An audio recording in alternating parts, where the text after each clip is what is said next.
এয়া মই আহি আছোঁ যোৰহাট চিনেমাৰ ভিতৰত বনৰ ভিতৰতে আছে তেওঁলোকে বটল ফেক্টৰী। আজি আপোনালোকক দেখুৱাম বটল কেনেকৈ বনায় হা, how to ripping plastic bottle. Bottle আপোনালোকে দেখিছে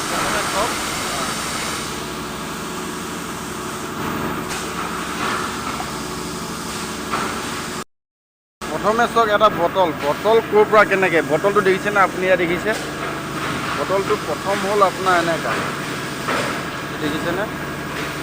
বটলটো হৈ গ'ল এনেকুৱা। এইটো বটলৰ পৰা আপোনাৰ দেখিছেনে এওঁলোকে বনাই আছে বাৰু, বনাটো দেখিছেনে? এইটো তেওঁলোকে প্ৰথমে তাত ভৰাই দিছে, তাত দি দিছে আৰু অলৰেডি তেওঁ তাৰপৰা দুটা লৈ আহি তেওঁলোকে এয়া ৰিপিং আছে বটল হা। এয়া চব বটল কেনেকৈ বনি আছে, তেওঁলোকে দুটা প্ৰথমে ভৰাই দিছে।